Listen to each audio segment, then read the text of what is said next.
Impact News Star, Impact Talk to Manipur, connect with people you serve. Program asibu yengbiri bakwai khuding makpu ibethoy thokchom nai kokno na kurumzari. Well, this show is a platform for pioneers, leaders, activists, entrepreneurs, professionals, and anyone in service of people to share their visions and their contribution to the society.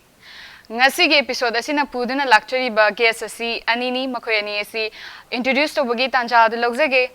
Handakta Guwahati ki ITA complex Machkuwada pangthokiba 10 mega Mr. Northeast title Lorakraba amadi Mr. India International ki title su phanglakraba Lukanan Khetrimayum amadi 17 Sunsilk mega Miss Northeast top 3 winner da chalakpangam khrabi Melody Lampuklakpamni guest anibu okhagi so Impact Talk to Manipur da taramnok cheri. Okay, thing na whole impacting ki makai degi congratulations to both of you. Okay, ngasi ekoi gi so je hawdok pase Melody de hawrasi ko ado mayam na budi sakhangna laire du ta je hena in depth detail loina khangna ba ko som gi brief self introduction ima baba leifam hobby or anything share to you. Okay, first of all, a very good evening to all the viewers, and thank you so much Impact TV for having me here. I have ming Lakpam Melody. I have babagi ming na Lakpam Nando Singh. Mamagi ming na Lakpam Santi Bala Devi ni. I have kitchen na humni. I get thakta dadani. Dadahan na Motilal Kawi. Dada second na Priyobrata Kawi. Duga ay ni tuwan tole hay tare ko. Duga ay hakilay famsina ay teksha mamang lekay degi ay originally adudagi ni adubu huzikti shift tawaga khungzom sangai khong dele jeri duka currently I BH Tawjari Institute of Rural Education Wangjingda. Thank you. Ado Melody se hanagi koi beauty pageant state level beauty pageant asu title ke amalo bi grade tanza silorga amuka hanna su ningsing se. Okay, 2018 dakwa I Miss Pineapple Queen 2018 da sarugi hazuri duga ishona chandi tuna I adugi title amasu title holder amani. Aduga same year 2018 da I Miss Manipur da I participate tawzaki aduga su I first princess ki title phangzaki along with 2 subtitles best designer amaga aduga Miss Pineapple Queen dana perfect 10 and best designer ki subtitle phangzaki aduga this year 2019 Sunsilk mega Miss Northeast da is hawi azabani aduga as you can see I kokta crown is. Okay, next is Lukananda Mulak Tage Lukanangi brief self introduction on PBU. Ahan Muktada ngasi Impact TV ki kutang da yimbi vir punumukpu na chana su ay hak na ikok non da kurumjari ngasi sort interaction asida soy ki balang ki myam yar su haijada bani khan na chabu ngapiu nu haija hoge today se maram ko mukum khongda lay yum se ay pukna from haiba tare ay babagi ming Khetrimayum Bimal Singh ai pok poi magi ming na Dr. Sujata Langbam khoi chinau pun na chega samanare ahum khoi je aina khwai last one ahanduna Megraj Khetrimayum yaimana Junjun Khetrimayum and the youngest haitare ka adu hoji class 12th Maria Montessori Senior Secondary School Korengaida tamjari amadi Okay. Ado Lukanan si hanagi film ki background su youngest director kaina koi na mayam khangi ba masu leire aduga especially handaki 10th mega man Mr. Northeast 2019 ki title lauraga Mr. India International su zikcha tore ka ado sigi title si phangna ba kharai dagi kamaina hauraki sigi pageant si kamaina yauraki bano dui matang da thambi haijage che aham sei se film da haitai background ama yam kana honazarki Police on a zari, Aduga Merck Sidadum, more link high taraka, on screen the labor, had a Horium talk Pasigum passions developed or Adam. Masidi Pangunu Habadia, the idea Pamjava Simanum, the horror putting the thing mungam the high tare. Adum class 9, 8, 9, Adum high tare, Adum my Mr. International Gumba, Adum Malim Gitak, our Takatory, Mr. World Gumba. Adum yeng aga adum esmois I know mo yaw phang adi kind of mind some filmmaking gi beside the one of my dream mo aga adum lak pai tare adu 100 years di ta sing na expect taru te aina heng wai 12 lure kana graduation lure kana hadi sum khallu bai tare sigi pot sin 100 ki contest da ina learn to ngam li base sing na ha kana ꯑꯗꯣ ꯑꯩ ꯀꯕꯤꯇꯥ ꯀꯩꯁꯥꯝ ꯌꯥꯝꯅ ꯆꯥꯎꯕ ꯃꯤꯑꯣꯏ ꯑꯃꯅꯦ ꯌꯥꯝꯅ ꯆꯥꯎꯕ ꯃꯤꯑꯣꯏ ꯑꯃ ꯍꯥꯏꯕ ꯃꯔꯝꯗꯤ ꯃꯍꯥꯛꯅꯅꯦ ꯑꯩꯒꯤ ꯁꯤꯒꯤ ꯂꯥꯏꯟꯁꯤꯗ ꯊꯧꯅꯥ ꯄꯤꯈꯤꯕ ꯍꯥꯏꯇꯥꯔꯦꯀꯣ ꯃꯥꯅ ꯄꯨꯝꯅꯃꯛ ꯑꯩꯉꯣꯟꯗ ꯏꯟꯁꯄꯥꯌꯔ ꯇꯧꯍꯟꯈꯤꯕ ꯍꯥꯏꯇꯥꯔꯦꯀꯣ ꯃꯥꯅꯁꯨ ꯍꯥꯏ ꯂꯨꯀꯥ ꯅꯪ ꯍꯌꯦꯡꯗꯤ ꯀꯩꯗꯧꯅꯨꯡꯗ ꯉꯥꯏꯔꯣꯏꯗꯕꯅꯤ ꯍꯣꯠꯅꯒꯦꯗꯤ ꯍꯧꯖꯤꯛ ꯍꯣꯠꯅꯒꯗꯕꯅꯤ ꯅꯪ ꯍꯌꯦꯡ ꯍꯪꯆꯤꯠ ꯉꯥꯏꯕꯒꯤ ꯃꯍꯨꯠꯇ ꯍꯧꯖꯤꯛ ꯑꯣꯏꯅ ꯍꯣꯠꯅꯒꯗꯕꯅꯤ ꯑꯁꯤꯒꯨꯝꯕ ꯌꯥꯝꯅ ꯑꯩꯉꯣꯟꯗ ꯃꯣꯇꯤꯚꯦꯠ ꯇꯧꯕꯤꯕ ꯍꯥꯏꯇꯥꯔꯦ ꯀꯕꯤꯇꯥ ꯀꯩꯁꯥꯝꯁꯦ ꯑꯗꯨꯒ ꯃꯥꯒꯤ ꯊ꯭ꯔꯨꯗꯒꯤ ꯑꯩꯅ ꯋꯥꯏꯜꯗ ꯀꯥꯔꯗ ꯑꯦꯟꯇ꯭ꯔꯤ ꯑꯃ ꯐꯪꯗꯅ ꯀꯣꯟꯇꯦꯁ ꯑꯁꯤꯗ ꯁꯔꯨꯛ ꯌꯥꯕ ꯐꯪꯖꯈꯤꯕꯅꯤ Okay, same question se mug melody da lagchage melody gi sigi pageant sigi journey si karai dagi horakhi kamai ta wedi thambiyu tasengna ai se pageant girl dina chadeba ko ai gi life ki turning points de aina Shillong dagi graduation loiraga aina Manipur da 2017 da ai Shillong je thadom akoi family pulap shift tawrapane ba Manipur da adudagi ai 2017 sidagi ai gi life ki turning point achwa ma lae 2017 sida ai Manipur calendar girl haiba beauty pageant amja sawi azari adubu due to some problem adum pangthokidra haitare aduga 2018 sida Miss Pineapple Queen 2018 sida ai sawi azari but then ai ja yawge di khallu debako adubu ai bu yamna motivate tawbikhiba pageant gi field sida da Bidyasor cousin ai gi mana nang yawsalu melody nang height su kashu pick panate nang looks adum yare aduga nang language problems kashu leidau mande nang yawsalu kadabu yawsan jidu kaigino suma mayam se yaw kandene nang thongna aduga exposure haidu sidagi ne phangak tuisena almai taw yawsalle aduga yaw kanda ai Dakaran Thokchom ai designer ai aina pageant gi lamsida he khongdab dagi aionda yam chauna mateng pangbikhiba Dakaran Thokchom each and every field da yam chauna mateng pangbikhi adugi damak thank you so much Dakaran the Dakaran gi damak ai phainam tawsu adugi the Dakaran ai gi damak tawbiri mayam do aina kaidamai da adugi level bang do yawngam dong mande adumaina tawga Dakaran Thokchom gi through dagi ai gi cousin da Bidyasor gi through dagi khoi mama baba su convince tawbire moina yahon se angang se potential lego mali na almai tawga ai adum ishada adum confident khar wali kai ha the first time oyak tuni na ko adu su ai khanjai ai tarazu takta su kashu kai da ai at least experience to gain ta honi dana na khallaga chatle aduga yawroga adum isorna chanbiduna ai title holder ni Miss Pineapple Queen 2018 gi adu shi aina Miss Pineapple Queen da yawu matam da two subtitles amsu phangme perfect and best designer ai designer Dakaran Thokchom adum oi adu makha tarakpada ai se khoi baba sina mu education gi field yam thawai yawza bhai tare ai se phajana like tamaga higher education ka secure tawraga phajana like tamma chatpadul pamba baba na di aduna baba da kitang convince tawbam changhi aduna ai 2018 da muk Miss Manipur pangthokpagi thoram amu lae adu su ai se yawroi ge na tawre adubu da Bidyasor Dakaran nang yare nang yawdab su ya yare nang Miss Manipur sidi su yawdab yare akhoi myam lei sidi nang kadabi pakhalino smai haiduna adu su yawsalle sada chamam na badi lega ko admaina tawaga zu ai 2018 Miss Manipur ki first princess ki title amu su phangye and best designer ki subtitle amu su phangye and the designer was Dakaran Thokchom again aduga chiloraga ai BH ki ai education adum focus tawba hore ama langfang ka emta khanjaroi ge zu khalle mama baba na su ai education do ina thawai sum ya honing bagi maram moiduna almai tawaga ai scam yawi khanbaduna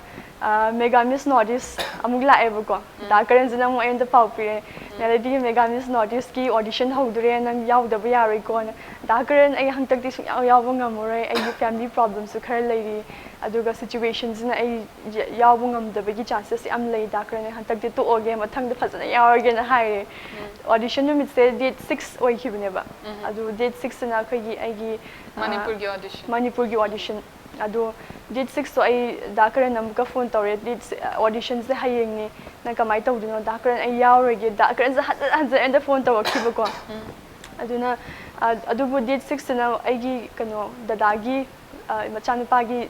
shoshi puja mu tawkiba aduna maram moyega ai chatpadum nang khidreba adusu ai isadadi yam nungai taba regret amadi laikhiba ko aina yawzaroi hair batar su aina pamjaba feel ama oibanina isada yamna kai haiduno yaudi yawninga yawe yawzage mama baba da pressurize to bangam kidabudo even aduga auditions yaw bangam kidabudo yamna regret yam chawna leki adubu nongni layakanda ainam da karen da mu haipatang hai da karen ai yawsala jira khangde da hai ai yawning budo da karen sinam hoi yawsala je nang yumda nang thana gere ama taw ge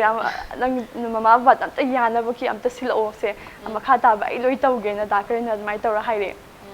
amai taw na ai hapta ma ai mama da gri ta e ma ai season ti yawzer ge ai makha ta ba ai noina hai ba loi taw zer ge ai season ti han bi ba kai dor ge mama dai na hai ma do mama ge through da gi mama na mu ai family members baba dom convince taw bi re खुतक तने तौरिसे नोंग बतने decide तौरिसे अलमाई तौरगा ऐसे mama बाबा ना लोई यारे याव सो याव सी चा सिदी याव सलो कै दौगे ना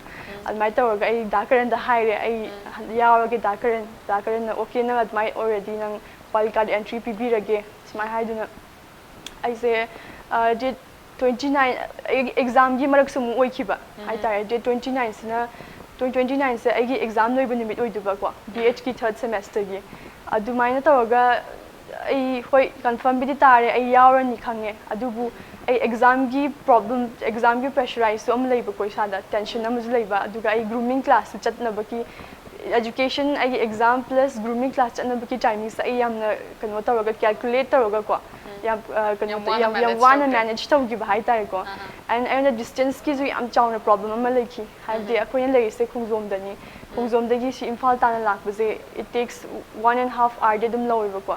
aduna si distance aduga ai mapanda sum lairpagi imphal gi maram da ju mafam sing ai phajana ju khangba oideba ko mama baba na ju pakhacha ba hai tare jan pije mathanda kamai chatuno ga haibdo adu ju ai sa da khanje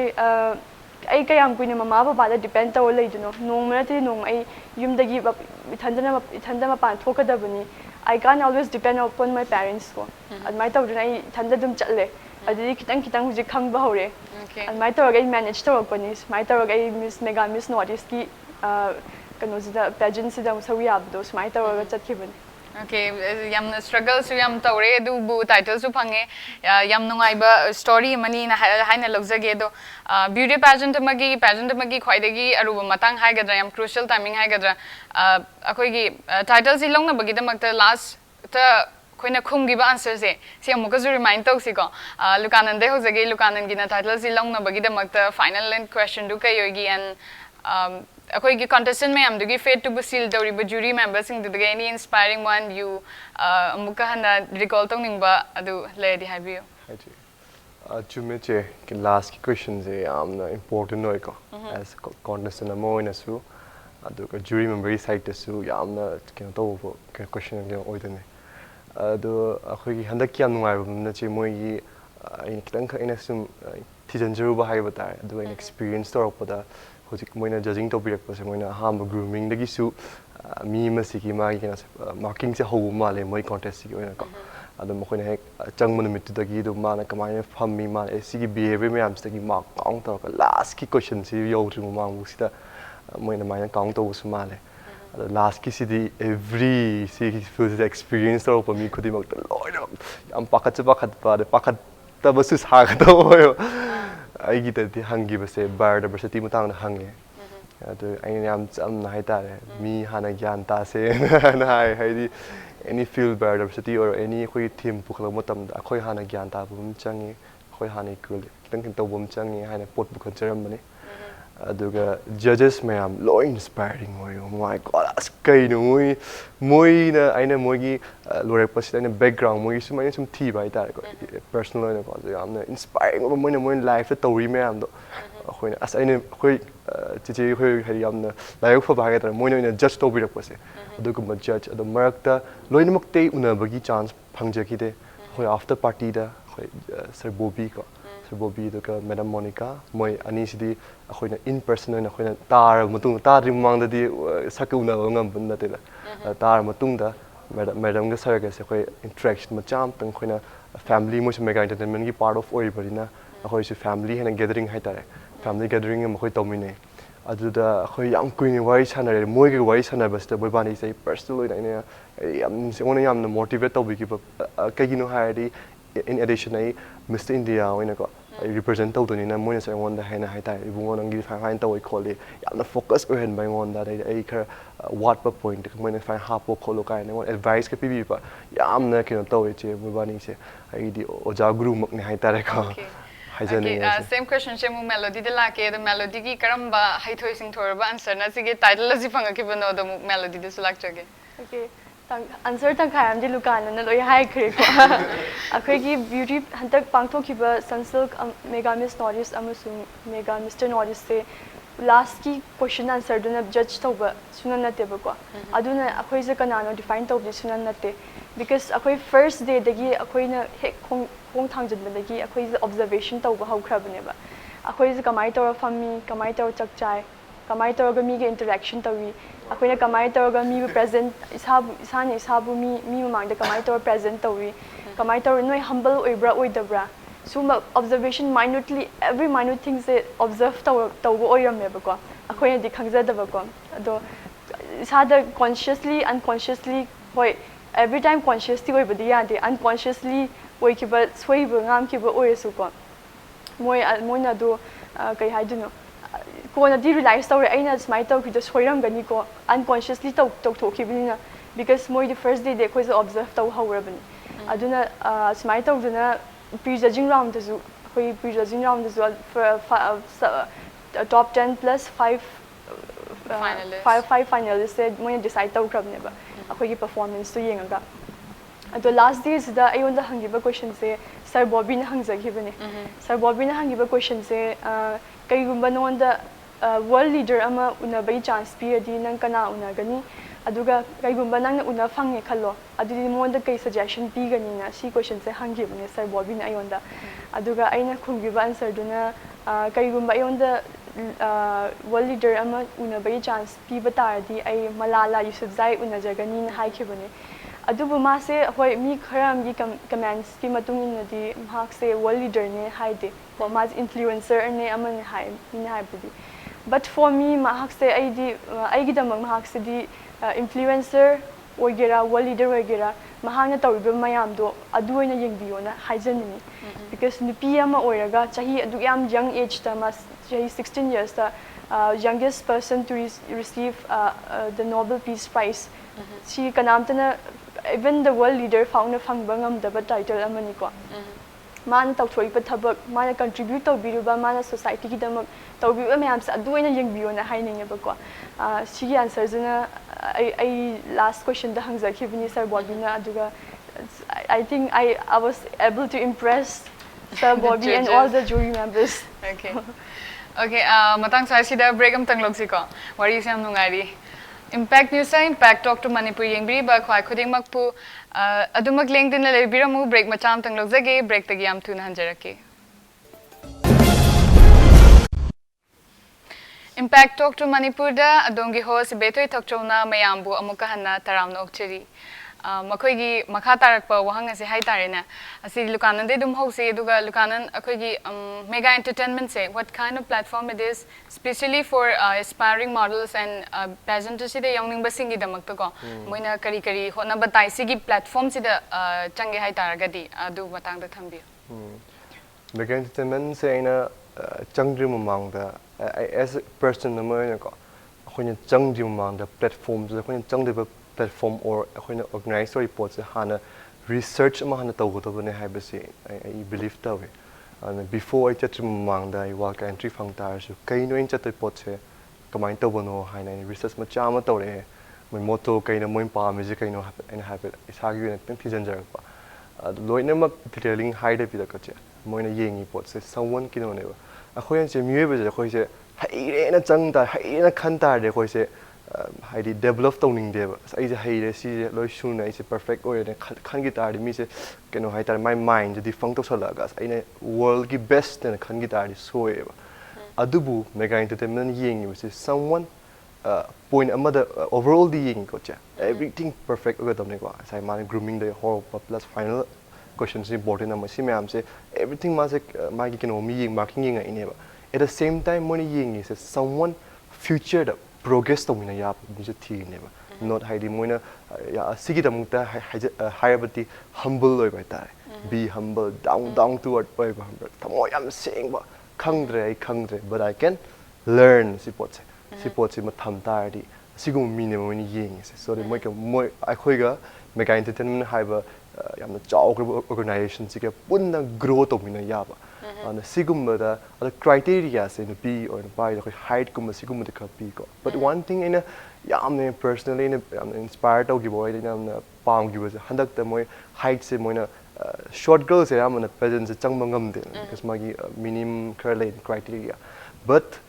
lamum da yaw ko cha moi the people chairman to the yaw ma se height jam ne me ba cha but moi gi organization sina moi na chance am pi moi presence de yaw na bai ta ma some gum modeling section ma chana da bi ai ko ma gi height to na ma the tar so see moi family me ga family se moi emotional am oi moi family right at the same time professional at the same time emotional bai ta asi sina moi na sigum mi su chance am pi ga dom ni ha moi na pu hon da ya hon da na experience of sigum but such a opportunity se ko yam tin appreciate to bom to en khale na sigum proof to e ga amasu hon da ka cha moi me ga entertainment na winner humuk se first runners up second runner up haina khaidok te winner ahumuk chap mana na to title pb my rank se adu sikaino hire de chegi zu heng cha hum lai tar di cha hum se mana ahan ne khayam pi ge mana yai mana kita si khaidok ning oina sigum yam phaje ba pot se moina tawbi re aduga mayam de kitang hen badu na mana khoina sfaina marking kitang helap badu international gi on tawgi one ko chap mana garnier ki chap mana mi ying hai tar aduna sigum presence yaw ge hai tar di quite first da isane sa khang mutai si se sigi su organization su moina belief am to pot am khane to know who am I se akhoi kana no isane sa kai no khoi purpose kai no si hana gyan ta bam changi isana gyan ta matung da khoi manipur gyan ta bangam do yin ma se belief to no se changi hai ta de ina haijaning bari rather than physical khoi na preparation pa gi khoi physical kum si kum prepare to budagi henna mentally am clean no pai ta ko humble loi aduga sigum ba mi se mo ye down to earth oi ko di che mi oi ba se amna hai ta wakhal yam phan positive way da pu ngam hai ta sigum mi yeng ma se hai jani chi okay aduga melody sansuk mega miss notice sida sigi platform sida change hai ta di ya maroi da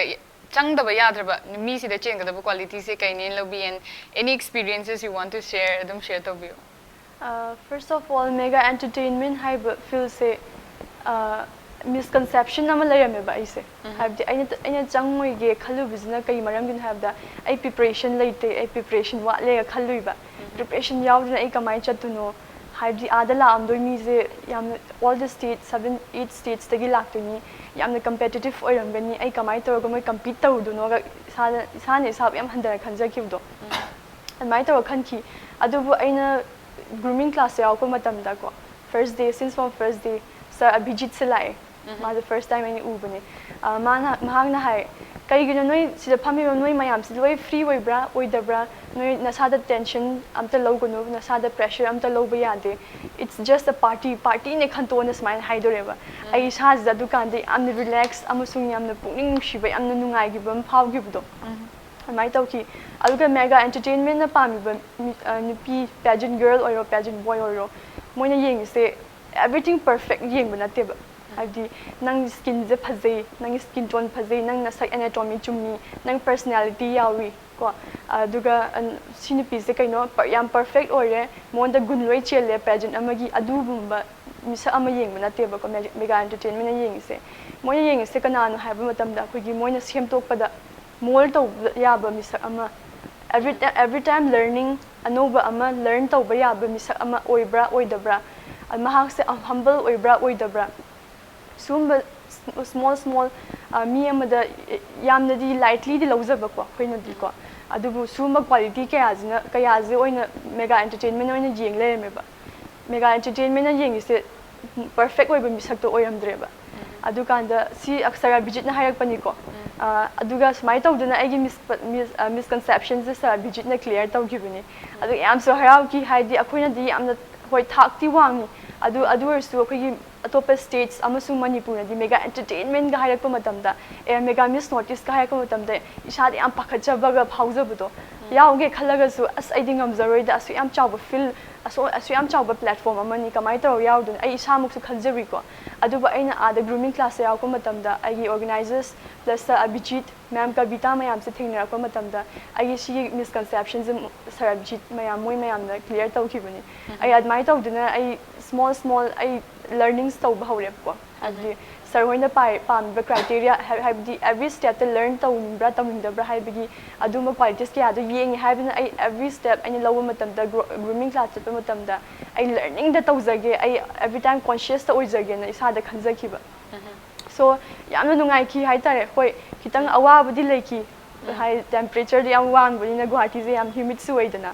adu su ayon de am nungai ki ba ayon the mentally pressure leki deba adu ai Manipur pang to ki pageant sing da ai kai hai do no pakhacha gi do yam mentally pressure leki adu bo ai mega entertainment da ai sau ya ba matam da adu gi pressure do ai su nei leki de hoi khara budi lei adu su sir gi wahai mayam dana ai pressure le ko matam da ai ngamoi khalak ko matam da sir gi wahai do aina adum memorize ai isa da recall tawze admai tawduna ai onda am achoba motivation am piki sir Abhijit ki wahai sing duna Okay, adu question sham lukana da laki lukana handa koi Manipur gi oina mega mission notice ta mi kaya koi represent tau ki madi any subtitles sub awards I agree che Manipur represent tau was koina Guwahati da koi Manipur ma chakhar lei bus yaram me moi su da ki moina audition si moi Guwahati ki torp su yaw moi ani mu yaw ko aduga akhoi Manipur da ki da koi nupa taruk chat pane napi yaw ta bi ko the other yamba Paul. I get the school as our Mimase, I'm not never young cut by Yambo Nimase. Mark say, Mr. Bodafon popular, Caesar Petals man low given. I'm the ID Masi top 10 to Saleka. I Magiam Shibona. I dark motam the man harau to give it a go. As a Manipuri mono. I am not going to a sigum boarding in the morning. I thought a shoe in all palm tari, Nangidam like Kuba Covid and coffee that must stop my mind. I want the Yamaka Yam Harauki Muiki Yamabon to be given. I do a mana Pongrico, Pongri Mase, Mr. Hospitality Targi, Mase. Yam Masuyam Honavocale, a Hidiam Canada Masinago. Masuyam, the Tom died high there, the conference find to pull a homosense, a hogi Manipurian ship on Ayor can a homosensical. Take us to them Tinago, take us who very ways and a homosense, Lura can a homosense, Pune, Nangsaki, the soil position of Hoyi Manipumatasin, a Hoyamapalam Tolo for the unity, see, and the Hoy Ubunga make the present taker. I take my voice and at last the Pamina, Sisita, Bunang, Sisoi, Kopakai, Kitty Pass, Yahweh. Daditya, no shit of Yamangatani. I find Toko, Nangi find Kumu Kolukai, I find that for the next Conte colleague. And the Kahani and the Nushiba Oimbra. The Hoikin on the soup, Lamda soup, the Chimamna, the Chiao, Chibitoy, I can guru woman, I had a Chivan Tapirine, that's done the chicken chenko. I told dice the whole came to conservative the Hamachang with J when it gone and price or a colleague other Nikavita Shamoida more the grooming class story. It's a lacked and Nudang in the community in Changi, I'm a treasurer of women at an Idumia, or a Chimel so Manipum Sigi or Halons came at it. As an individual in a complete told in a Sigi presence at a dubu, deep down game what the Manipur represent of the neighbor and a Memkavita Shamsimana for each. Could it Maximana meaning Hedi equivalent ying, Nakamana, Hoiplops, a punning by Tana, and Hoiplops, grooming class away to Chihoyam, Chat Cotton of Sadanda, find Toro, see ma'am, so add some canary chick, our labor, Nan find Togi and Kong find Tumber, and Nijang, and then Partista Winay, Sigumba, Yam Bam Yawe, Moy separate Mona Pongi, Moy titles, deserve the winner, Hini, Tung the soup, and Moy Mike Palakini and Hazabli. Okay, same thing amuka melody de sumulak chage melody akoi Manipur gi nupi ki sidadi Sansad mega miss notice di nupi de kya represent ki or any subtitles or top 10 changakpa adugi matang su kitang recall to okay akoi nupi 5 Manipur de gi nupi manga chatle ai ga loina ai kano sida mega entertainment Guwahati chatrikanda akoi grooming class su tawe adu da khangna khibuni che Sangita Sabrina Jojo aduga kainoga Sapam Zoya, including me, ako'y nipi mangani Manipur represent tawar chatlise. Aduga chachi mamang da zu che bithoy che Kanchan Dasadananda ma'am Kavita moy mayam changdana ako'y se totana naidana taw khare ko. Aduga yam nungai ki admai tawdana ako'y chatle aduga chatla matungda ayaw rakanda ko ako'y maitai ni haraga ko tongan leibdi tawakte. Ako'y mayam gat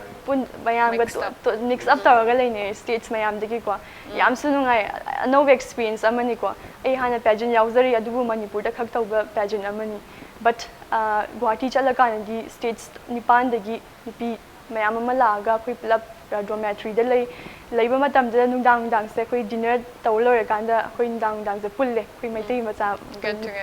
get together tawe nipi ga nupaga ko kayo na habda reason na magini ko get together tawido kay gin haba matamda asoy behind takna na bagi no akoy na nupasing da hange ay nga sai chatloy ba grooming class tawo matamda ay chatpado kay dawge aduga akoy introduction round da akoy practice on matamda ay habagi rhythm do kamay tawi ay tone kamay tawi akoy nupana sa akoy da mo hange aduga yam honestly habdo habdi ay na nungay giroy na apa ba haizilaga ay haraw ba haidabdo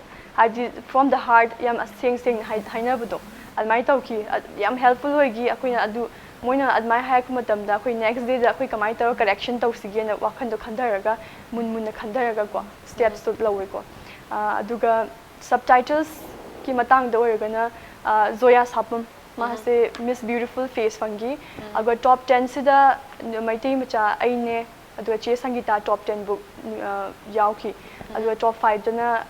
che sangita do mule hore ko top 5 ta ai mu chang hore okay smai taw dana ai final round book chat fangi aduga ngasi Sonia Chanbi dana Sansal Mega Miss Northeast ki winner amagi title ama fangi Okay, koi program jisu lotion bai tanja di oksale dubu lukanan handak Mr. India International title phange du huzik international gi thak ta su compete bu su mucha tore the preparation ka mind to video ma disi gi title se Mr. India International gi title se si lukanan da kari ka yaw budagi si gi title si phangi bano haina khanbi bage dim ta su high view Miss International pageant se aina Garnier man mega Mr. Northeast yaw chim mangda hana so ina yamna research torum the platform ko ne am personally ne shamna am mo gi mong to ri ba kho yu mo ne am na yauzani ma mo gi bai ta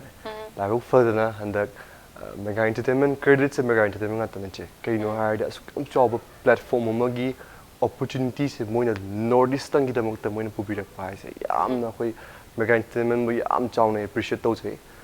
adu su ayam na present kum sen pi da yam na tawar lai haidi nupagi si pang opportunity sam rare bai ta ko si di asing ba eye witness ne and pi gi am da nupagi di ko tawar pas opportunity sam tang ko maru lai hai ta tawar pai ta and handaki opportunity se Miss International India se Northeast gi oina faina pirak pasi adum si sina ina men target thame che Garnier se do ado Garnier gi men me kam Miss Northeast su aina si di ai first thing ne ngonda ke te kem hodri kana sidai hanai hozer pane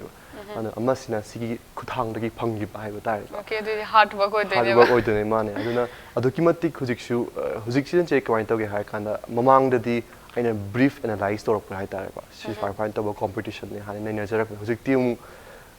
thok te ba kuidak trabani na actual preparation la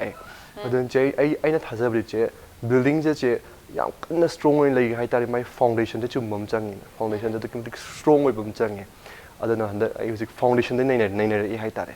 basics hai tare ko sigum ma khoina model mo oi ba or fina present am yaw matam da khang da ya dra knowledge am ma lei ko che khoina si ka lo dam ne hai jan ni ko basic tagi hor ko dam ni basic me am da chung guitar di che sang na heng chat pangam utun tha je an hor ko dagi ai music oza guru me am mai modeling ilam sita ai bu khud pa jan ta pi rek oza guru me am je khoyom tu na ko hai hai to ko ga tana mina da jing ho do si me am tin na oza guru sun na isa da su hai ta re ko spiritual am hai ta nung da one spirit am ya hom thoe kai no ha di India represent to by such a big opportunity mai na pu ne adu ga me am da ate country gi su am hai thoi da bani me am lak to moi me am du ka lep pa da India represent to basta ꯑꯩꯁꯨ ꯆꯥꯡ ꯇꯥꯍꯟꯗꯅꯕ ꯍꯣꯠꯅꯔꯛꯀꯗꯣꯏꯅꯤ ꯑꯗꯨꯅ ꯃꯅꯨꯡꯗꯒꯤꯁꯨ internally physically ꯑꯩꯅ ꯌꯥꯝ ꯊꯤꯅ ꯑꯩꯅ ꯍꯣꯠꯅꯕ ꯑꯃ ꯑꯣꯏꯔꯤ ꯑꯗꯨꯅ ꯐꯥꯎꯟꯗꯦꯁꯟꯗꯒꯤ ꯍꯧꯔꯦ ꯆꯦ ꯑꯗꯨ ꯍꯣꯠꯅꯕꯁꯤꯗꯤ ꯑꯩ ꯏꯁꯥꯗ ꯄ꯭ꯔꯣꯃꯤꯁ ꯇꯧꯋꯦ ꯍꯣꯠꯅꯕꯁꯤꯗ ꯑꯩ ꯀꯝꯄ꯭ꯔꯣꯃꯥꯏꯁ ꯇꯧꯔꯣꯏ ꯑꯩ ꯌꯥꯝ ꯑꯣꯅꯦꯁ ꯑꯣꯏꯅꯤꯡꯉꯥꯏꯒꯤ ꯋꯥꯔꯛꯁꯤꯗ ꯑꯗꯨꯒ ꯑꯩ ꯄ꯭ꯔꯨꯐ ꯇꯧꯗꯕ ꯌꯥꯗꯦ ꯏꯟꯗꯤꯌꯥ ꯔꯤꯄ꯭ꯔꯖꯦꯟ ꯇꯧꯕ ꯆꯠꯇꯣꯏꯅꯤꯅ ꯆꯦ ꯑꯩ ꯌꯥꯝꯅ ꯀꯟꯇ꯭ꯔꯤꯁꯦꯀꯣ ꯆꯦ ꯑꯩꯈꯣꯏ ꯀꯟꯇ꯭ꯔꯤ ꯄꯜꯂꯛꯄꯁꯤꯗ ꯃꯅꯤꯄꯨꯔꯁꯨ ꯀꯩꯅꯣ ꯁ꯭ꯇꯦꯠ ꯑꯃꯅꯤ ꯏꯟꯗꯤꯌꯥꯒꯤꯀꯣ ꯑꯗꯨꯅ ꯑꯩꯈꯣꯏ ꯃꯅꯤꯄꯨꯔꯒꯤꯁꯨ ꯑꯗꯣ ꯆꯦ ꯑꯩꯅ ꯌꯥꯝ ꯅꯨꯡꯁꯤꯖꯕ ꯑꯃ ꯑꯩꯅ ꯌꯥꯝ ꯍꯥꯏꯍꯟꯅꯤꯡꯕ ꯍꯌꯦꯡ ꯆꯠꯂꯀꯥꯟꯗ ꯅꯪ ꯀꯥꯏꯗꯩꯅꯣ ꯏꯟꯗꯤꯌꯥꯗꯒꯤꯅꯦ ꯑꯗꯣ ꯃꯅꯤꯄꯨꯔꯁꯨ ꯅꯨꯡꯉꯥꯏ ꯁꯛ ꯇꯥꯛꯄꯒꯤ ꯃꯇꯥꯡ ꯑꯃ ꯐꯪꯕꯅꯤꯅ ꯆꯦ ꯑꯩꯉꯣꯟꯗ ꯌꯥꯝꯅ ꯍꯧꯖꯤꯛꯇꯒꯤ ꯍꯧꯅ ꯍꯥꯏꯅꯤꯡꯕ ꯍꯥꯏꯇꯥꯔꯦ ꯃꯅꯤꯄꯨꯔꯁꯦ ꯄꯟꯅꯤꯡꯕꯅ ꯂꯣꯏꯔꯦꯕ ꯅꯪ ꯀꯥꯏꯗꯩꯅꯣ ꯏꯟꯗꯤꯌꯥꯒꯤ ꯃꯅꯤꯄꯨꯔꯗꯒꯤꯅꯦ ꯑꯩꯈꯣꯏ ꯁꯉꯥꯏꯁꯤ ꯂꯩ ꯂꯣꯛꯇꯥꯛꯁꯤ ꯂꯩ ꯀꯥꯏ ꯃꯣꯏꯅ ꯋꯥꯔꯤ ꯅꯤꯡꯕꯗꯣ ꯁꯤꯁꯨ ꯂꯩ ꯑꯗꯒꯤꯗꯤ ꯑꯩꯒꯤ ꯐꯤꯜꯝꯗꯒꯤꯁꯨ ꯍꯧꯔꯛꯄꯅꯤꯅ ꯁꯤꯁꯨ ꯄꯨꯈꯠꯄ ꯑꯣꯏꯅ ꯑꯥꯗꯩ ꯋꯥꯔꯤꯒꯤ ꯁꯥꯟꯅꯗꯅ ꯈꯣꯠꯇꯅ ꯀꯥꯏꯅ ꯂꯝ ꯃꯌꯥꯝꯗꯒꯤ ꯂꯥꯛꯇꯣꯏꯅꯤꯅ ꯑꯩꯅ ꯁꯛ ꯇꯥꯛꯄꯒꯤ ꯆꯥꯟꯁ ꯑꯃ ꯐꯪꯕꯁꯦ ꯃꯁꯤꯃꯨꯛ ꯂꯥꯏꯕꯛ ꯐꯕ ꯑꯣꯏꯔꯣꯏꯅ ꯍꯥꯏꯖꯟ ꯂꯥꯏꯕꯛ ꯐꯕꯅꯤꯅ ꯍꯥꯏꯖꯅꯤꯡꯉꯤ Okay. Maisa sungsoi soidan pakpiro haina thamjage aduga last question oina Melody any message that you would like to share koigi aspiring models or anyone everybody in society last message Ngasigi yaifraba nimitida ko mayamgidama message amta pijanini message sina kaino haiba matamda akhoi pageant ki field se akhoi just ai khanda akhoi state khak natana ko atope state su kitang tha kitang handana khanbagi amasung kitang handana leiba mityeng ama yengbagum tawi mi perception dadi kaino beauty pageant haiba matamda moina khalle it's makeup yam thomjalaga tairaga ko aduga piwan phajaba setlaga high heels songa samga nana semaga adu khaktane beauty pageant je khalleba aduga crown ama upaga shash ama hapaga si beauty pageant ni sin mai khalleba ko so mi gi perception je kitang hongtong ni ba pam moina khanbada beauty pageant da yawi jing je kaino yamna ithak irang da ko kitang thawai yauzaba lai shu da yadraba ko smaya khanje but it's not true I sam graduation lawyer Shillong St. Edmunds College loizer pani aduga I B.Ed su tawzari at the same time I master's su tawzari akoi I beauty pageant yauzer so I education se am focus tawzai I yam importance p because education yaudana akoi kaidongai da because actually competitive world amala abani competitions aduki matik hele education yaudana akoi kaidongai da makok thongni achievement haise phangmoin ai sala thajai aduna shigi perceptions mi on the lay perceptions ai kitang hongtong ing ba pami aduga thak wangna yenghaning ba pami aduga akoi je namdha dau saru akoi je support tawbiyo ba even parents sing ju ai haining ai akoi cha suna moina pamjaba field da ko not just in beauty pageants moina pamjaba field da ko makoi bu biu makoi bu push up tawbiyo makoi bu lambi tak piu makoi bu lamjing biu na haijaning sina ai message. Okay, same question of Lukananda,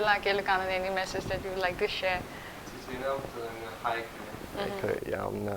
inspire ai bukta ke ina kana phamba dai oin inspire hoi yam phasena tawkre ado ai gi di kishu lai jate ingon dagi hena khang hero mayam lai ni si feel sita ko ado s aina khar khangjarak pa aina khar haijarak pa gi matung ina parents da yam da ko ado madong gi ichana pam ba lambi da chalhanbiu hai hojikti yamna world se am develop tawrabadina mind se am develop tawrabadina only doctor engineer sigumba khoina na hawai dai ngang oi kana ma chawar kan da si taw de ade na taw pot yam honge change la bane khudam haibu che khoi change mo revolve to na mo honai se sigumba sita focus to haninge aduga hotnaning ba hai tare mayam hayinga viruno kaigumba ina hayinga leram ta de kesu phum maroi sida che ga wai sana bu phangam maroi sibai na na haying haiba singai viruno hotnagi hai tare hujik hono pangan thongna lei kana hotna biyo aduga akhoi gi nushiraba akhoi gi na hai tare akhoi gi manipur gi oina hana akhoi appreciate hana khayam tawna ba hai haninge kaino hai da akhoi as a string oina akhoi a thokpada manipur akhoi kangu akhoi manipur thokpada they me bu respect to ko me opinion bu ngak khen to si yamna maru oi che aduga akhoi shu akhoi masen na sagot na dadi akhoi gi kam lai bunate manipur as a whole akhoi yamna unity de haninge aduga amana aina bu tawro mana bu tawro eng sida bu na ta ko yam nuai ta bler sum ngam bi plus akhoi appreciate to hai ta ko adumai na akhoi ada chu che dum to appreciate ko mi mana ke am to boy ta so nang yam si yam phari ko le constructive criticism to bi hai wa do ai okay adumai appreciate to bi ba masi haijaning positive feedback oina aduga aru do shalak pada swaina platform hai ta ko ko pa gi shu na pi gi shu presence as a positive way amna pubirei se yamna appreciate tawe masibu hena pubirau haina mega entertainment da so ai haijake amadi ai bu support tobira ngasibu ta gi family family credit pi bagi matang slow so okay ai family na yam chawba kino ma pibira ni credit ai ngasi yora yu ngam sai baba ma gi nu shiba ai yam sing nu shiba support ne ni nai horok from ai root se ka order bani mas haijani ni amai bu tapi tapi poja guru me pulamok pu ming ne pandra ai da shani ai pulak pulaga ai ko no khrimjari ai bu hena bukhat piun haijake ai hotna jagi lakador be competition sida ai angam tha da hona jage haijake thank you okay kanan su Mr International gi title su phangbiro amadi melody bu su tungi punsida hena mai pak po obi haraga matang sai side program asi lesson bagi tancha da logjege ngasigi wanadi impact news sandokchariba impact talk to manipur matang sai side lesson jare mathangi episode ta personality anoba mamuk pudin lakchage impact news meeting ta duna lebiu